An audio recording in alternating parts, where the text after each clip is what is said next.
Good morning everybody, कैसे हो? आशा करते हैं आप सभी लोग सुरक्षित होंगे, घर पे होंगे और अच्छे से अपनी पढ़ाई को कर रहे होंगे।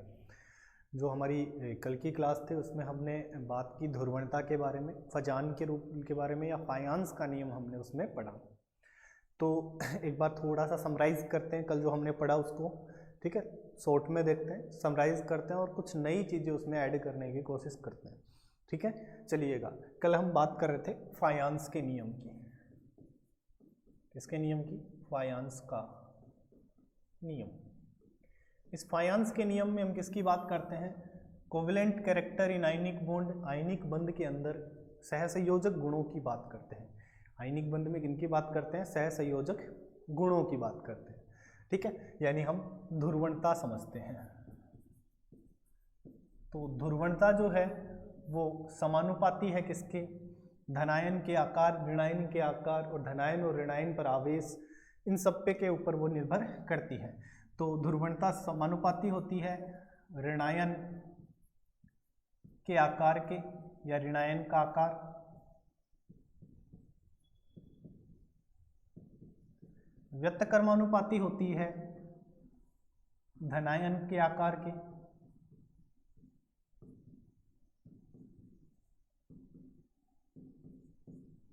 व्यतकर्मानुपाती किसकी होती है? धनायन के आकार की।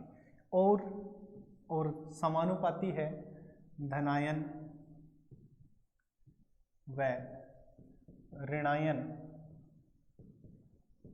पर आवेश के। धनायन व ऋणायन पर आवेश के ध्रुवणता समानुपाती होती है। ये कल हमने बात की तीन चीज़ों के बारे में। इसके अलावा हमने बात की कि यदि धनायन जो है उसका इलेक्ट्रॉनिक कॉन्फ़िगरेशन या इलेक्ट्रॉनिक विन्यास जो है वो अक्रिय, छद्म अक्रिय गैस विन्यास का इलेक्ट्रॉनिक विन्यास है, तो उसके अंदर सहसंयोजक गुण या ध्रुवणता अधिक होगी। टोटल अगर हम बात करें धनायन के लिए या धनायन के रेफरेंस में अगर हम ध्रुवणता को देखें तो ध्रुवणता जो है उसे हम ध्रुवण शक्ति के नाम से भी देख सकते हैं। ध्रुवण शक्ति, इसी ध्रुवण शक्ति को हम नाम देते हैं आयनिक विभव। क्या नाम देते हैं? आयनिक विभव। क्या नाम देते हैं? ध्यान रखना, आयनिक विभव। एक हमने आयनन विभव पढ़ा है। आयनन विभव अलग चीज है, आयनिक विभव अलग है। आयनिक विभव एक प्रकार से ध्रुवण शक्ति है, ध्रुवणता है, ठीक है?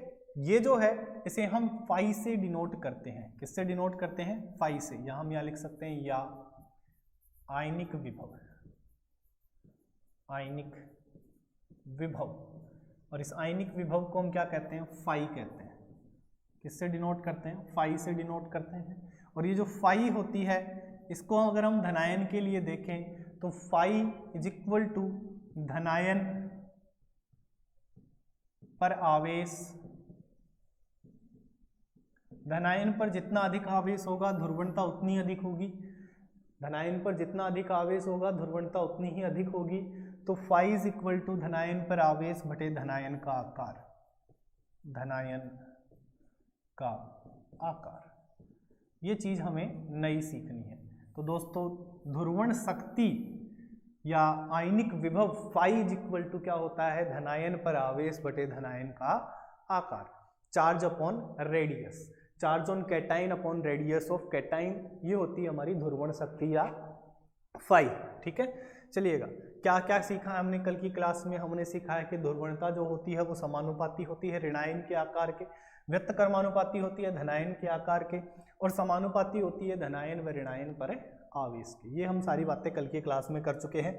आज की क्लास में हमने कल की जो क्लास थी उससे एक नया रिलेशन बनाया है कि फाई इज इक्वल टू धनायन पर आवेश बटे धनायन पर या धनायन का आकार, ठीक है? Charge on cation upon radius of cation is equal to phi, ध्रुवण शक्ति, ठीक है? या पोलराइजेशन पावर या ionic potential. Ionisation potential IP अलग होता है, आयनिक विभव अलग है, आयनन विभव अलग होता है, दोनों में डिफरेंस है, ठीक है? चलिएगा, इसके बाद में आज जो है वो हम शुरू करते हैं आयनिक यौगिकों का तापीय स्थायित्व। क्या है? शुरू करते हैं आयनिक यौगिकों का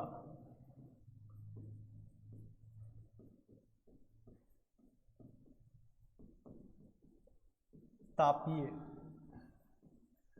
स्थायित्व। Thermal stability of ionic compound, thermal stability of ionic compound. देखिएगा थर्मल स्टेबिलिटी या तापीय स्थायित्व जो है वो किस प्रकार से चेंज होता है, तो इसे हम समझते हैं कि तापीय स्थायित्व को हम कैसे चेक कर सकते हैं। तो जो मैं समझा रहा हूँ उसको आप जरा ध्यान से समझेंगे, देखेंगे कि किस प्रकार से तापीय स्थायित्व को हम आइडेंटिफाई कर सकते हैं, निकाल सकते हैं। तो यदि आपका जो आयनिक यौगिक है उसमें दो प्रकार के आयन उपस्थित हैं, टू टाइप ऑफ एटम,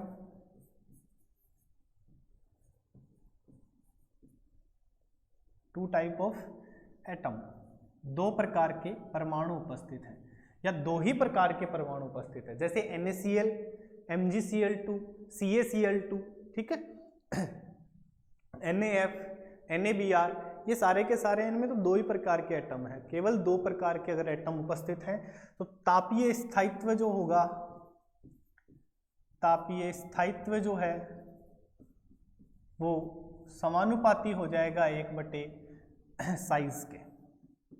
ये साइज कैटाइन की भी हो सकती है और ये साइज ऋणायन की भी हो सकती है। किसी भी परमाणु की ये आकार हो सकता है, भले ही ये धनायन का आकार हो, भले ही ये चाहे ऋणायन का आकार हो। तो तापीय स्थायित्व जो है, थर्मल स्टेबिलिटी जो है वो इन्वर्सली प्रोपोर्शनल हो जाएगी आकार के या साइज के। किसके हो जाएगी? आकार या साइज के, ठीक है। ऐसे ही अगर हम बात करें कि तापीय स्थायित्व में अगर more than two type of atoms आपके पास में दिए गए हों, तो यहाँ जो सेकेंड टाइप है उसमें हम लिखते हैं more than two type of atom, दो से अधिक प्रकार के परमाणु उपस्थित हों। जैसे आपको दिया गया हो Na2CO3, तो इसमें तीन प्रकार के परमाणु उपस्थित हो गए, सोडियम हो गया, कार्बन हो गया, ऑक्सीजन हो गया। तो more than two type of atoms अगर प्रेजेंट हैं तो उसका तापीय स्थायित्व हम किस प्रकार से देखते हैं। More than two type of atoms के लिए थर्मल स्टेबिलिटी या तापीय स्थायित्व जो है वो इन्वर्सली प्रोपोर्शनल है फाई के।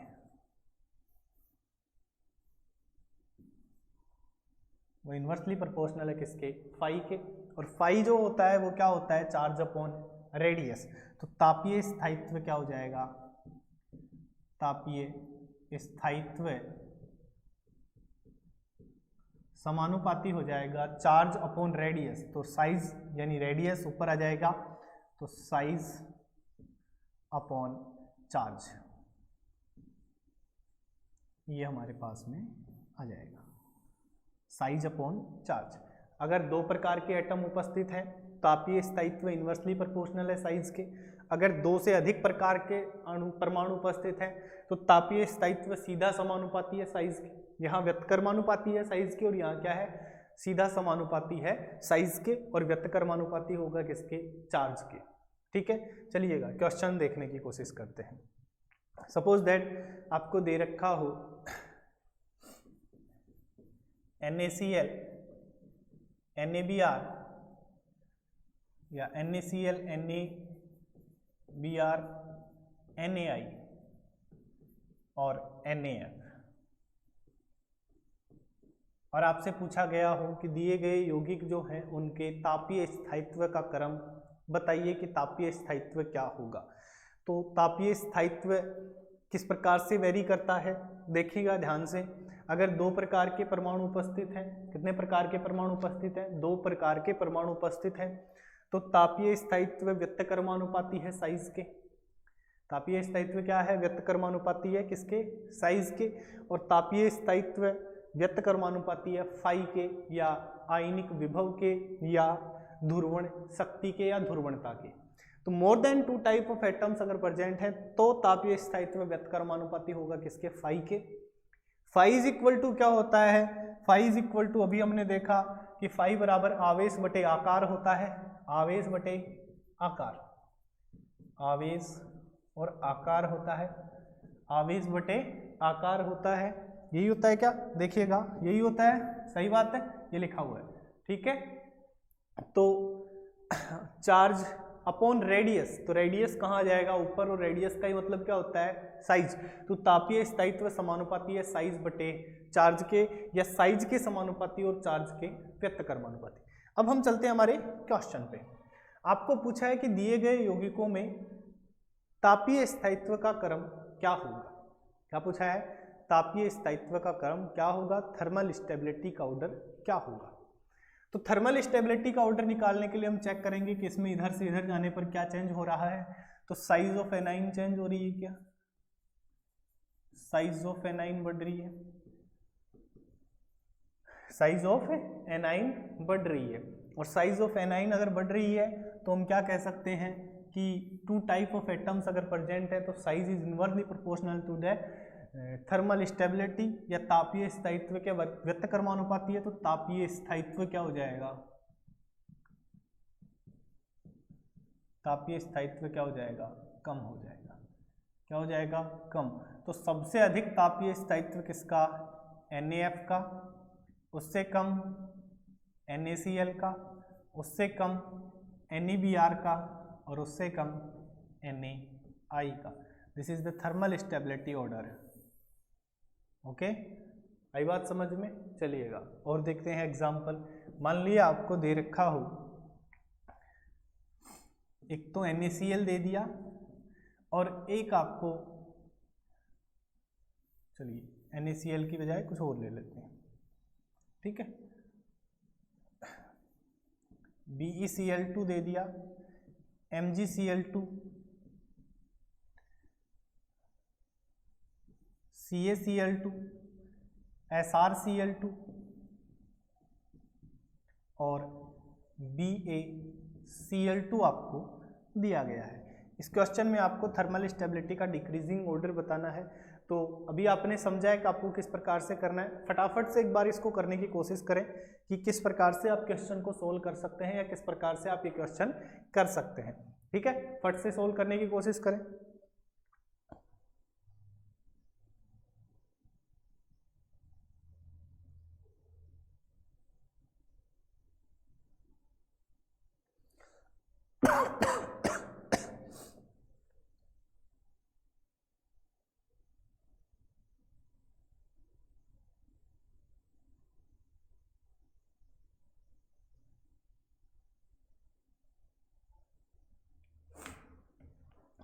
ठीक है भाई, कैसे करेंगे हम इसको।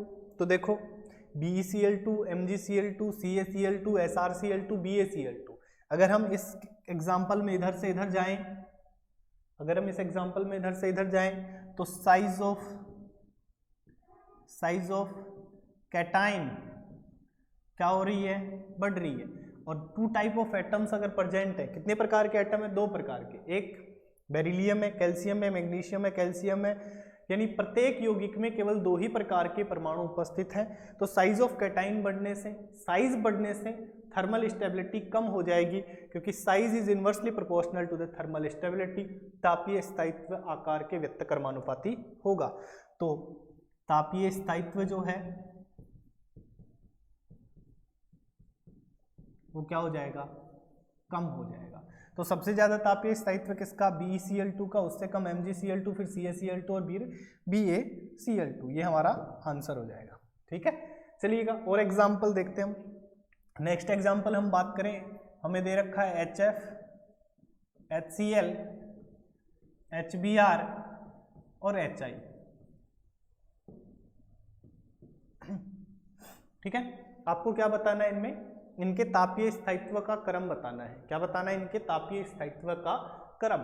कैसे बताएंगे, तो सोचो कि अभी हमने एग्जाम्पल देखे किस प्रकार से आपको करना है। देखिए अभी तक जो एग्जाम्पल मैंने आपको दिए वो केवल दो ही प्रकार के परमाणु उनमें उपस्थित है, इसमें भी दो प्रकार के परमाणु उपस्थित है। H और F दो ही प्रकार के हैं, BCl, HBr, HI एक एक यौगिक के अंदर दो ही प्रकार के परमाणु उपस्थित है। तो पहला वाला जो कॉन्सेप्ट है, कौन सा कॉन्सेप्ट है कि तापीय स्थायित्व व्यस्तकर्मानुपाती है आकार के, तापीय स्थायित्व व्यस्तकर्मानुपाती है आकार के। इसी से आपको ये क्वेश्चन सोल्व करने हैं। तो HF, HCl, HBr, HI इनके तापीय स्थायित्व का क्या क्रम हो जाएगा। ठीक है, आई थिंक कर लिया होगा आपने, जब आप इधर से इधर जा रहे हो तो ऋणायन का आकार यानी साइज ऑफ एनायन, ऋणायन का आकार क्या हो रहा है, बढ़ रहा है। ऋणायन का आकार क्या हो रहा है, बढ़ रहा है। और ऋणायन का आकार बढ़ेगा तो आकार व्यक्तकर्मानुपाती है तापीय स्थायित्व के, तो तापीय स्थायित्व क्या हो जाएगा, तापीय स्थायित्व डिक्रीज हो जाएगा। तो सबसे ज्यादा किसका तापीय स्थायित्व हो जाएगा, HF का, HCl का, HBr का, और फिर सबसे कम किसका होगा, HI का। ठीक है, आई बात समझ में, हाँ या ना, जल्दी से बताइएगा। अगर एक बात समझ में आई है तो ठीक है, फिर हम आगे चलते हैं। नेक्स्ट जो एग्जाम्पल है हमारा, वो एग्जाम्पल है CH4 SiH4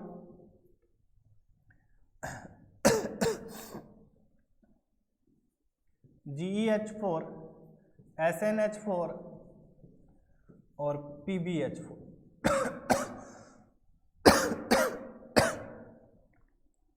ये जो क्वेश्चन है, इस क्वेश्चन में आपको इनके तापीय स्थायित्व का क्रम बताना है।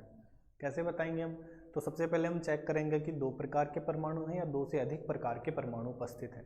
अब बताएं, एक कार्बन है, दूसरा हाइड्रोजन है। Number of atoms, number of परमाणु, अगर परमाणुओं की संख्या की बात करें तो 5 परमाणु उपस्थित है, लेकिन परमाणुओं के प्रकार की बात करें तो 2 ही प्रकार के परमाणु उपस्थित है, एक कार्बन प्रकार के परमाणु और दूसरे हाइड्रोजन प्रकार के परमाणु।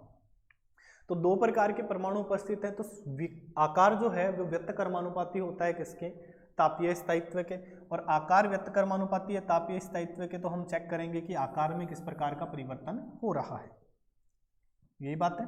तो आप बताओ, इधर से इधर जा रहे हो तो धनायन का आकार बढ़ रहा है क्या, धनायन का आकार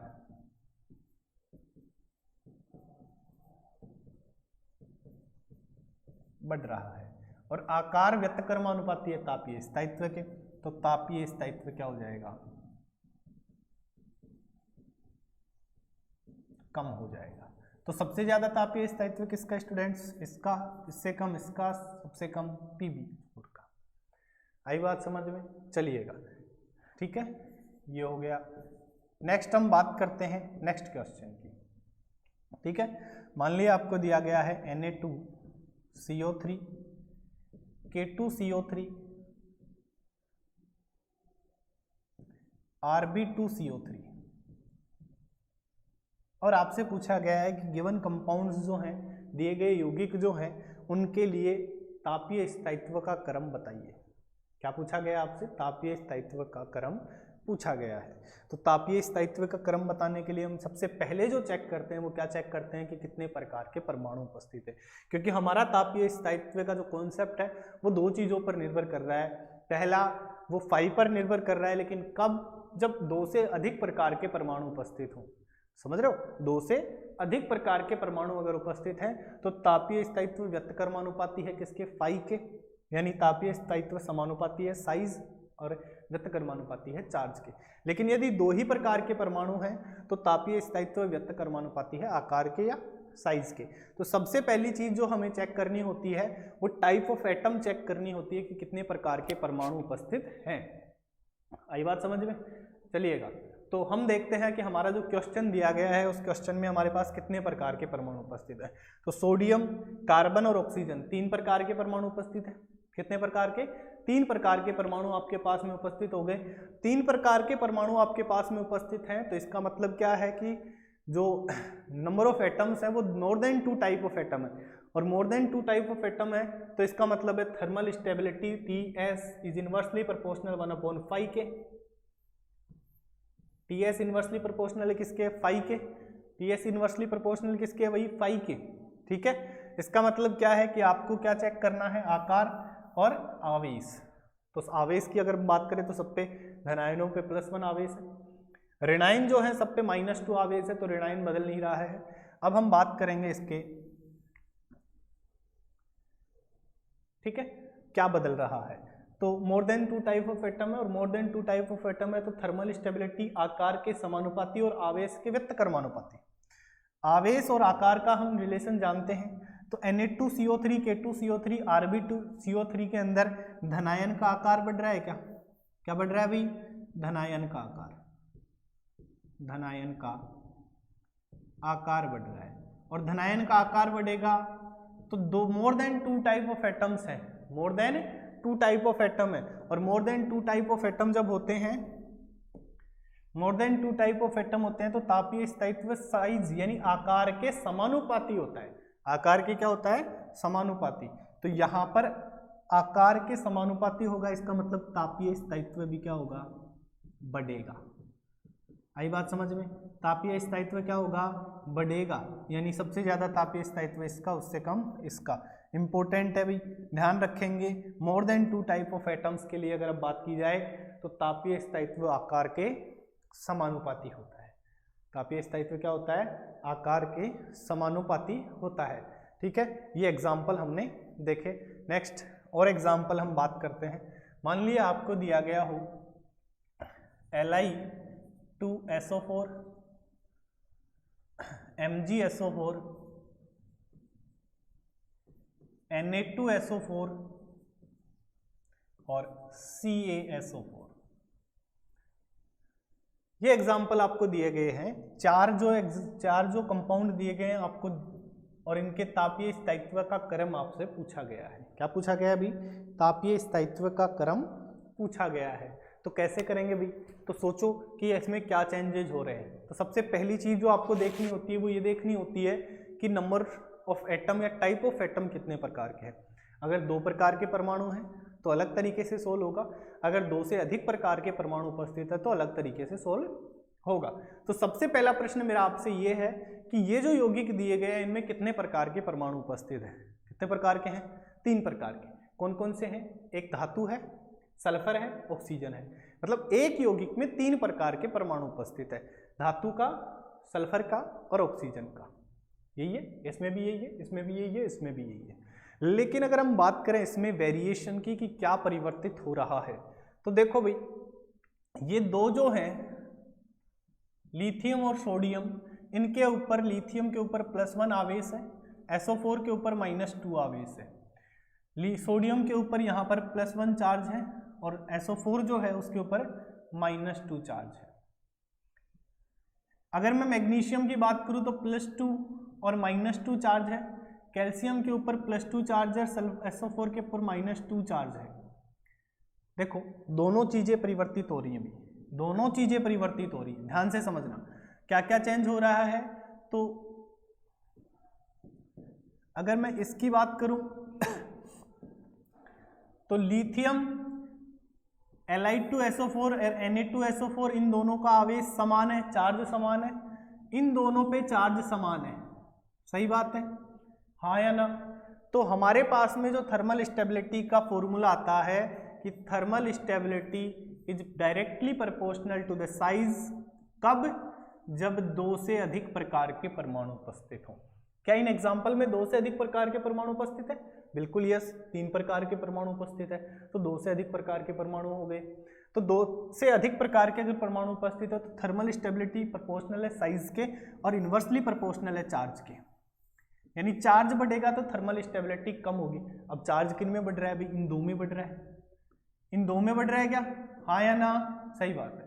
तो 2 नंबर और 4 नंबर जो है उनका तापीय स्थायित्व कम हो जाएगा, 1 नंबर और 3 नंबर का तापीय स्थायित्व अधिक हो जाएगा। ऐसा क्यों हुआ है? ऐसा चार्ज की वजह से हुआ है।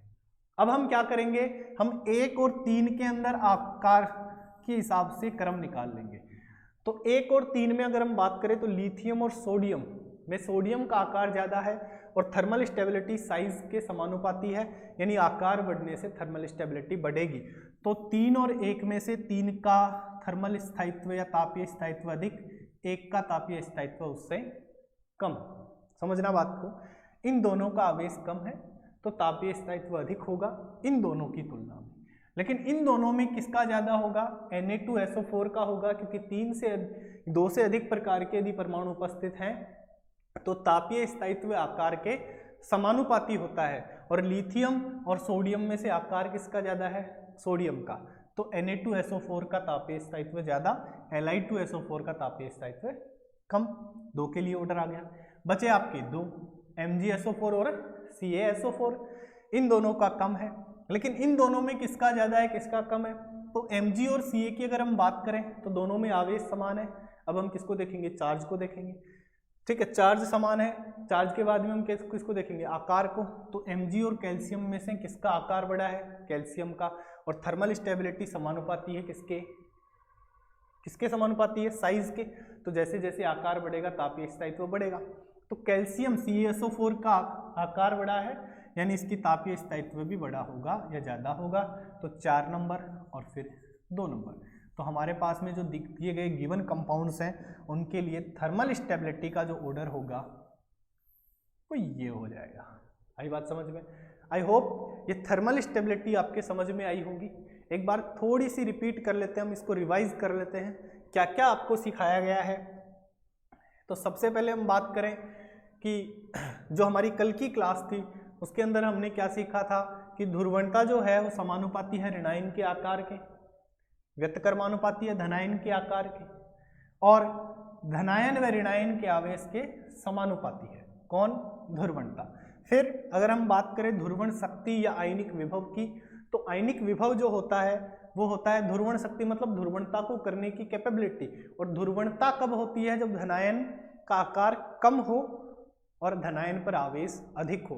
तो ध्रुवण शक्ति बराबर हो जाती है धनायन पर आवेश बटे धनायन का आकार। ध्रुवण शक्ति किसके बराबर होती है? धनायन पर आवेश बटे धनायन का आकार। अब हम बात करते हैं हमारे आज का जो टॉपिक है तापीय स्थायित्व की। तापीय स्थायित्व दो चीजों पर निर्भर करता है, एक साइज पर और एक फाई पर। लेकिन अगर हम बात करें कब किस पे निर्भर करेगा, तो अगर यौगिक में, आयनिक यौगिक में 2 प्रकार के परमाणु उपस्थित हैं। कितने प्रकार के परमाणु? 2 प्रकार के। तो तापीय स्थायित्व व्यतकर्मानुपाती है आकार के। किसके है? आकार के। ध्यान से समझना, 2 प्रकार के परमाणु उपस्थित हैं तो तापीय स्थायित्व व्यतकर्मानुपाती है आकार के। और अगर 2 से अधिक प्रकार के परमाणु उपस्थित है तो तापीय स्थायित्व व्यतकर्मानुपाती है फाई के। फाई बराबर क्या है? तो फाई बराबर अभी हमने देखा धनायन पर आवेश बटे धनायन पर आकार, यानी आवेश बटे आकार, चार्ज अपॉन रेडियस।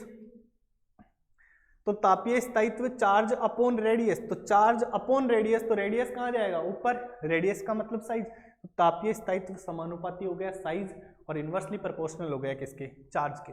ये रिलेशन आपको आने चाहिए बेटा, समझ में आई बात? ये रिलेशन आपको पता होनी चाहिए कि तापीय स्थायित्व किस पर कब निर्भर करता है।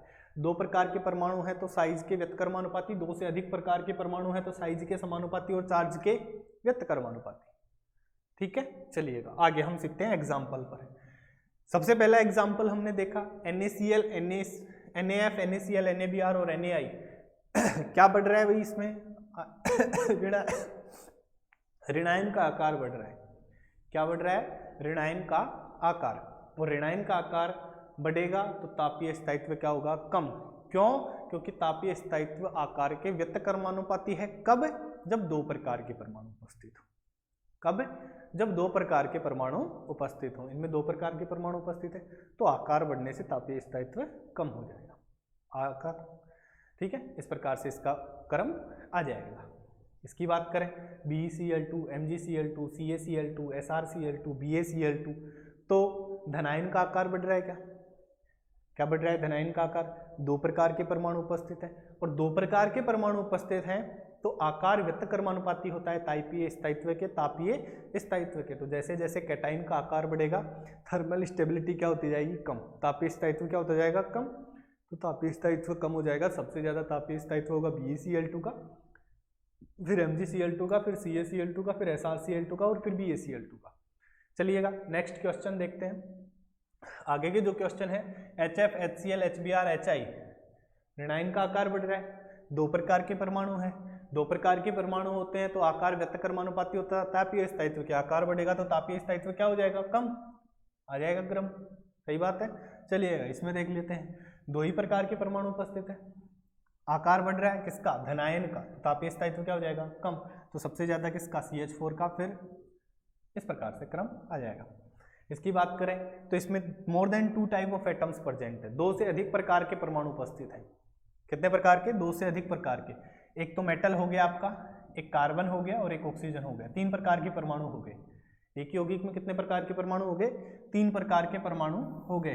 अब ये जो 3 प्रकार के परमाणु हैं इन 3 प्रकार के परमाणुओं की अगर हम बात करें तो 3 प्रकार के जो परमाणु हैं उसके लिए जैसे जैसे आकार में वृद्धि होगी तापीय स्थायित्व में क्या आएगी, कमी। क्यों? क्योंकि हमारे पास हमने जो रिलेशन देखा है उसके according more than 2 type of atom अगर प्रेजेंट है तो तापीय स्थायित्व साइज के समानुपाती और चार्ज के व्यस्तक्रमानुपाती होता है। आकार के समानुपाती और आवेश के व्यस्तक्रमानुपाती होता है। यही यहाँ पे हो रहा है। आकार बढ़ेगा तो तापीय स्थायित्व क्या होगा, क्योंकि 2 से अधिक प्रकार के परमाणु अगर उपस्थित है तो तापीय स्थायित्व जो है वो आकार के समानुपाती होता है। ठीक है, तो आकार बढ़ने से तापीय स्थायित्व बढ़ जाएगा। तो ऑर्डर हमारे पास में ये आ जाएगा। चलिए लास्ट एग्जांपल हमारा ये है जिसमें हम बात कर रहे हैं Li2SO4, MgSO4, Na2SO4, CaSO4। इनके हमें क्या निकालना है, तापीय स्थायित्व का क्रम निकालना है। क्या निकालना है, तापीय स्थायित्व का क्रम। तो सबसे पहले हम ये चेक करेंगे कि वेरी क्या क्या हो रहा है। उससे पहले हम ये चेक करेंगे कि कितने प्रकार के परमाणु उपस्थित हैं। तो कितने प्रकार के परमाणु उपस्थित हैं, एक मेटल परमाणु है, एक सल्फर परमाणु है और एक ऑक्सीजन परमाणु। मोर than 2 type of atoms present हैं। कितने प्रकार के परमाणु उपस्थित हैं, more than 2 type of atoms present हैं। और more than 2 type of atoms अगर प्रेजेंट हैं तो हम क्या कह सकते हैं, हम कह सकते हैं कि थर्मल स्टेबिलिटी डायरेक्टली प्रोपोर्शनल है साइज के और व्यस्तक्रमानुपाती है किसके, चार्ज के। तो इन पे +2 चार्ज, इस पे +2 चार्ज। आवेश बढ़ने से तापीय स्थायित्व कम होगा तो 2 नंबर और 4 नंबर का तापीय स्थायित्व कम हो जाएगा 1 नंबर और 3 नंबर की तुलना में। 1 नंबर और 3 नंबर की तुलना में 2 और 4 का तापीय स्थायित्व क्या हो जाएगा, कम, क्योंकि इस पे आवेश की मात्रा अधिक है। फिर हम बात करें 1 और 3 में किसका ज़्यादा होगा, तो आकार जिसका ज़्यादा होगा उसकी थर्मल स्टेबिलिटी ज़्यादा होगी। लिथियम और सोडियम में से किसका आकार बड़ा है, सोडियम का। तो सोडियम Na2SO4 का की जो तापीय स्थायित्व है, थर्मल स्टेबिलिटी है, वो ज़्यादा होगी। तो 3 नंबर 1 नंबर। फिर हम बात करें 2 और 4 में, तो मैग्नीशियम और कैल्शियम में से कैल्शियम का तापीय स्थायित्व अधिक है। कैल्शियम का क्या है, तापीय स्थायित्व अधिक है। क्यों? क्योंकि कैल्शियम का आकार मैग्नीशियम की तुलना में अधिक है। तो साइज समानुपाती है थर्मल स्टेबिलिटी के। तो 4 नंबर और फिर 2 नंबर, ये हमारे पास में ऑर्डर आ जाएगा। समझ में आई बात? तो इस प्रकार से हम तापीय स्थायित्व की बात करते हैं। और जो हमारी नेक्स्ट क्लास होगी उसके अंदर हम नए कॉन्सेप्ट को देखेंगे, लेकिन आपको ये थर्मल स्टेबिलिटी को ध्यान से समझना है। रिपीट करके एक बार फिर से वीडियो को देख लें। ठीक है, इसमें 2 प्रकार से वेरी करेंगे, वो हमने आपको समझा दिया है। गलत करने की जरूरत नहीं है। क्वेश्चन को एक बार नहीं समझ में आता है, 2 बार देखिए।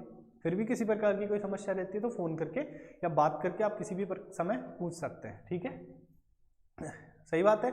आई बात समझ में? अरे हाँ या ना? ठीक है, चलो आज के लिए इतना ही है।